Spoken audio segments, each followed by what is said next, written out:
বন্ধুরা, আমি সুস্মিতা মায়ের হেসেলে আপনাদের স্বাগত জানাই। আবার চলে এলাম নতুন দিনে নতুন একটা রেসিপি নিয়ে। আজকের রেসিপি হলো কাঁচা আমের বরফি। কাঁচা আমের তো অনেক রেসিপিই খেয়েছেন, তবে এই রেসিপিটা একবার খেয়ে দেখুন বা বানিয়ে দেখুন। আর সারা বছর কিন্তু এই কাঁচা আমের বরফিটা কিন্তু রাখা যায়, কোনো রোদে দেওয়া ঝামেলা ছাড়াই কিন্তু আপনারা কাঁচের বয়মে সারা বছর কিন্তু সংগ্রহ করে দিতে পারবেন। আর খুব সহজ কিন্তু এই রেসিপিটা, খেতে কিন্তু খুবই সুস্বাদু। তবে কিভাবে বানাবেন সম্পূর্ণ ভিডিওটা দেখে নিন। আমি কিভাবে বানাচ্ছি, তাহলেই কিন্তু আপনারা বাড়িতে এই কাঁচা আমের বরফিটা বানিয়ে নিতে পারবেন। তার জন্য অবশ্যই কিন্তু লাইক দিয়ে দেখা শুরু করে দিন। তো এখানে দেখুন কাঁচা আম নিতে হবে, যেহেতু কাঁচা আমের বরফি তার জন্য কাঁচা আমটাই মেন। কাঁচা আমটাকে ভালো করে এখানে ছাড়িয়ে নিতে হবে। প্রথমে এখন কিন্তু কোনো কাঁচা আম পাওয়া যাচ্ছে, পেকে যাওয়ার আগে কিন্তু এই রেসিপিটা বানিয়ে দিন, না হলে কিন্তু আফসোস করতে হবে। দেখুন কাঁচা আমটাকে ভালো করে ছাড়িয়ে নিয়ে ছোট ছোট পিস করে নিয়ে এখানে মিক্সার জারের মধ্যে দিয়ে দিতে হবে। আর এখানে বলে রাখি, আমার চ্যানেলে যদি নতুন বন্ধু হয়ে থাকেন, তাহলে আমার রেসিপিগুলো যদি ভালো লাগে তাহলে অবশ্যই কিন্তু চ্যানেলটাকে সাবস্ক্রাইব করবেন আর পাশে থাকা বেল আইকনটিটাকে প্রেস করবেন, যাতে আমি নতুন রেসিপি ছাড়ার সঙ্গে সঙ্গে সবার আগে আপনাদের কাছে নোটিফিকেশান চলে যায়। দেখুন ভালোভাবেই কিন্তু আমটাকে কাটা হয়ে গেল, আর আমের কিন্তু এখন আটি হয়ে গেছে, তার জন্য এইভাবে ফালা করে কাটতে হবে। আটির যে ছিবড়ে ভাবটা সেটা কিন্তু ফেলে দিতে হবে। ভালো করে এখানে ছোট ছোট পিস করে নেবেন, তাহলে কিন্তু সুন্দর একটা ছোট মিক্সার জারে দিলে কিন্তু পেস্টটা ভালো হবে। প্রথমে কেটে নিয়ে এরকম জলে দিয়ে 2-3 বার জল থেকে ধুয়ে নিতে হবে, তাহলে কিন্তু আমের যে কষটা সেটা কিন্তু বার হয়ে যাবে, আর সারা বছর কিন্তু সংগ্রহ করে রাখতে পারবেন, কালোও হবে না। দেখুন সুন্দরভাবে কিন্তু কেটে নিলাম, কেটে নিয়ে জলের মধ্যে দিয়ে ভালো করে এবার ধুয়ে নেব। 2 থেকে 3 বার মতো ধুয়ে নিলেই হবে। দেখুন ধুয়ে নিয়ে এবার মিক্সার জারের মধ্যে দিয়ে দিলাম, দিয়ে সুন্দর একটা মসৃণ পেস্ট এখানে বানিয়ে নিতে হবে। আর এই রেসিপিটা বানানো কিন্তু খুবই সহজ, একবার দেখলেই কিন্তু খুব সহজে আপনারা বানিয়ে ফেলতে পারবেন। দেখুন সুন্দরভাবে কিন্তু এখানে পেস্ট করে নিলাম। পেস্ট করে নিয়ে এবার চলে এলাম গ্যাসের কাছে, মেন রান্নার যে উপকরণ সেখানে এবার চলে এলাম। সেখানে এসে দেখুন এবার কীভাবে আমি বানাই। গ্যাসটাকে অন করে দিয়ে আমি প্রথমে আগে ভাজা মশলাটা তৈরি করে নেব। শুকনো খোলায় এখানে ভাজা মশলাটা তৈরি করতে হবে, তার জন্য এখানে 5 ফোড়ন নিয়ে নিলাম, 1 চামচ মতো, আর একটা শুকনো লঙ্কা নিয়ে নিলাম।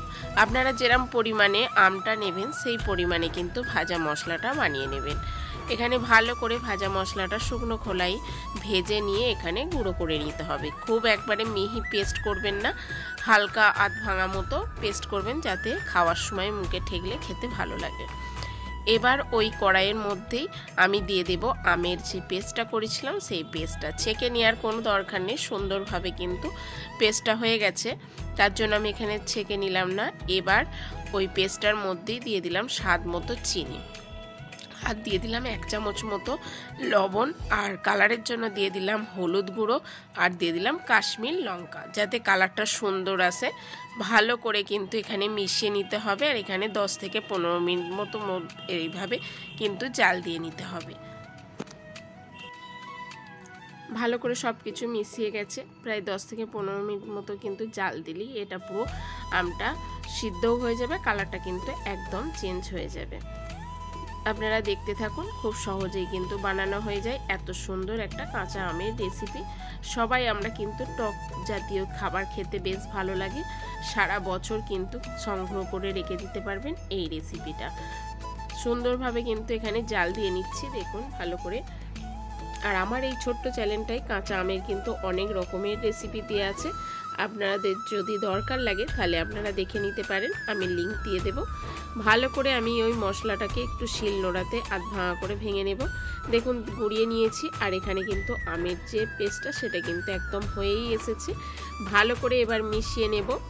আপনারা কিভাবে বুঝবেন সেটাও কিন্তু আমি দেখিয়ে দেব, কোন সময় নামিয়ে নিতে হবে।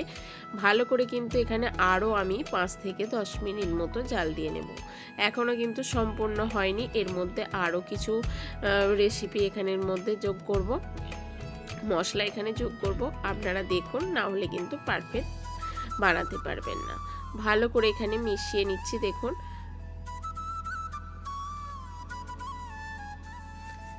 এবার দিয়ে দেব এর মধ্যে আমি ওই চামচের 1 চামচ বেশ ভর্তি ভর্তি করে কর্নফ্লাওয়ার দিয়ে 2 চামচ জল দিয়ে ভালো করে কিন্তু এখানে মিশিয়ে নিতে হবে। বেশি জল দেবেন না, তাহলে কিন্তু আমের যে পেস্টটা সেটা কিন্তু একটু জল জল হয়ে যাবে। আপনাদের কিন্তু আরও বেশিক্ষণ টাইম নেবে আমটাকে জাল দিতে। ভালো করে মিশিয়ে নিলাম, কর্নফ্লাওয়ারটাকে মিশিয়ে নিয়ে ওই আমের পেস্টটার মধ্যে দিয়ে দেব।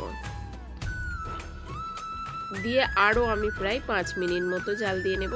পুরো শুকনো করে এখানে জাল দিয়ে নিতে হবে। আর এই কর্নফ্লাওয়ারটা দিলে কিন্তু ভালো করে কিন্তু জাল দিয়ে এই পেস্টটাকে তুলে নিলে কিন্তু রোদে দেওয়ার ঝামেলা ছাড়াই কিন্তু এই আমের বরফিটা বানানো যাবে। ভালো করে এখানে আপনাদের জাল দিয়ে নিতে হবে। কোন সময় তুলতে হবে সেটাও আমি বলে দিচ্ছি, আপনারা দেখতে থাকুন। এখানে প্রায় 10 মিনিট মতো এখনও মিডিয়াম ফ্লেমে কিন্তু আমটাকে এইভাবেই জাল দিয়ে নিতে হবে। কড়াই থেকে যখন উঠে আসবে তখনই আপনাদের নামিয়ে নিতে হবে। দেখুন অনেকটাই কিন্তু জাল দেওয়া হয়ে গেছে আর কড়াই থেকে কিন্তু খুব সহজেই উঠে আসছে। আর যে কর্নফ্লাওয়ারটা দিয়েছিলাম সেটাই কিন্তু কড়াইয়ের গায়ে লেগে যাচ্ছে, সেটা কিন্তু চাপ দিলেই উঠে যাবে। সুন্দরভাবে আমি ওদিকে গ্যাস অফ করে দিয়েছি। এবার যে থালার মধ্যে সেট করতে দেব সেই থালার মধ্যে সামান্য একটু সাদা তেল দিয়ে ভালো করে কিন্তু মাখিয়ে নিতে হবে। এই তেলটা ব্রাশ করে দিলে কিন্তু সুন্দরভাবে যে বরফিটা সেটা কিন্তু উঠে আসবে, তার জন্য এইভাবে কিন্তু থালার গায়ে তেলটা মাখিয়ে নিতে হবে। এবার ওই পেস্টটা যে করে নিয়েছিলাম সেটা কিন্তু এইভাবে দিয়ে নেব আর সুন্দরভাবে একটা গোল থালার আকারে সেট করে নেব। এইভাবেই ঘুরিয়ে ঘুরিয়ে পুরো থালাটাতেই আমি করে নেব। আপনারা এখানে যেমন খুশি শেপ আনতে পারেন, তবে এটা যেহেতু আমের বরফি করেছি তার জন্য বরফি আকারেই করে নিয়েছিলাম। সুন্দরভাবে এইভাবেই কিন্তু আমি পুরো থালার মধ্যে করে নেব। গরম অবস্থায়, ঠান্ডা হয়ে গেলে কিন্তু এটা জমে যাবে, তার জন্য গরম অবস্থায় কিন্তু খুন্তি করে করে এইভাবে ঘুরিয়ে নিতে হবে। দেখুন সুন্দরভাবে প্রায় থালার করে নিয়েছি আর পুরো ওপরটা দেখুন এইভাবে তিলার মতো করে নিয়েছি। এবার কিছুক্ষণ এইভাবে ঠান্ডা করে রেখে দেব, তারপরে আপনাদের সামনে আসছে। দেখুন কত সহজেই এই বরফিটা বানানো হয়ে যায়। দেখুন কিছুক্ষণ পর আমি আপনাদের সামনে নিয়ে এলাম এই বরফিটা। এবার আমি বরফির আকারে কেটে নেব আর পুরো দেখুন শুকিয়ে গেছে। এইভাবে কিন্তু চাকু দিয়ে আমি বরফির আকারে কেটে নেব। আর এইখানটায় যেটা দেখছেন একটুখানি খাবলা মতো, সেটা কিন্তু আমার মেয়ে একটুখানি খেয়ে নিয়েছিল, তার জন্য এইভাবে কিন্তু হয়ে আছে। ও এই আম এর বরফিটা খেতে খুবই ভালো লাগে, তার জন্য ও এইখানটায় কিন্তু খেয়ে নিয়েছিল। সেটা আপনাদের সঙ্গে শেয়ার করলাম, না হলে কিন্তু আপনারা বুঝতে পারবেন না, বলবেন যে এখানটায় আবার কেন এরকম হলো, তার জন্য আপনাদের কাছে শেয়ার করে দিলাম। দেখুন সুন্দরভাবে এইভাবে কিন্তু বরফির আকারে আমি কেটে নিচ্ছি। আর এই রেসিপিটা বানানো কিন্তু খুবই সহজ। আপনারা আশা করি বুঝতে পেরেছেন আমি কিভাবে বানালাম আর কত সহজ, আপনারা আশা করি বুঝতে পেরেছেন। আর ঝটপট বানিয়ে নিন কাঁচা আম থাকাকালীন। দেখুন কত সহজে উঠে যাচ্ছে, এইভাবেই উঠে যাবে। আর কাঁচার বয়ামের মধ্যে আমি সংগ্রহ করে রেখে দেব সারা বছরের জন্য।